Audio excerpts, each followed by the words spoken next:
நானெல்லாம் 9th 10த்துக்கு அப்புறம் தான் முடியே வளர்த்த ஆரம்பித்தேன். ஸோ அது வரைக்கும் பாய் கட்டு, பாப் கட் அந்த மாதிரிலாம் பண்ணிகிட்டு இருந்தேன். இப்போ பொண்ணுக்கு வந்து முடி வளர்த்தி பார்க்கணும் அப்படின்னு எனக்கு தான் தோணுச்சு. ஆக்சுவலாக கொஞ்சம் வளர்த்தும்போது அவ்வளோ டிஸ்டர்பன்ஸ்னால் அப்படி ஒரு டிஸ்டர்பன்ஸாக இருந்துச்சு. அழகாக அன்னியன் மாதிரி இருந்தாலும் அது வந்து மெயின்டைன் பண்ணுறதுக்கு ரொம்ப கஷ்டமாக இருந்துச்சு எங்களுக்கு.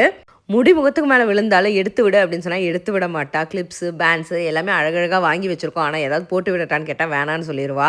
தலைக்கு குளித்தாலும் தலை காய வைக்கிறதுக்குள்ளே போதும்னு ஆயிரும். வாயில் முடி, கண்ணில் முடி, மூக்கில் முடி அந்த மாதிரியே இருந்துச்சு. ஸோ அதனாலே நாங்கள் ஹேர் கட் பண்ணலாம் அப்படின்னு சொல்லிட்டு இன்றைக்கி வந்தோம்.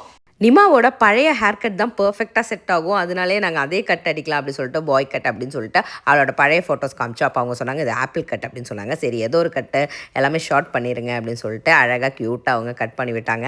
கட் பண்ண ரொம்ப க்யூட்டாக தெரிஞ்சா. அவளோட குட்டி கமல் அப்போ தான் வந்து அவள் ஃபேஸுக்கே அது தெரியுது. இவ்வளோ நாள் முடி மறைச்சனால அதோட பியூட்டி தெரியலை. பேபிக்கு ஹேர் கட் பண்ணுறதுக்கான மெயின் ரீசன் என்ன அப்படின்னு பார்த்தீங்கன்னா, ஹேர் வளர வளர ஃபேஸ் வந்து ரொம்ப மெச்சூராக பெரிய குழந்த மாதிரி ஃபீல் ஆச்சு. ஸோ குழந்தையாக இருக்கணும், எனக்கு அதுதான் ரொம்ப பிடிக்கும். ஸோ இந்த ஏஜுக்கு இப்படி இருந்தால் போதும் அப்படின்னு தோணுச்சு. அதனால தான் நாங்கள் இந்த ஹேர் கட்டை வந்து ஃபிக்ஸ் பண்ணிட்டோம். இந்த ஹேர் கட் எப்படி இருக்குது அப்படின்னு கமெண்ட்டில் சொல்லுங்கள்.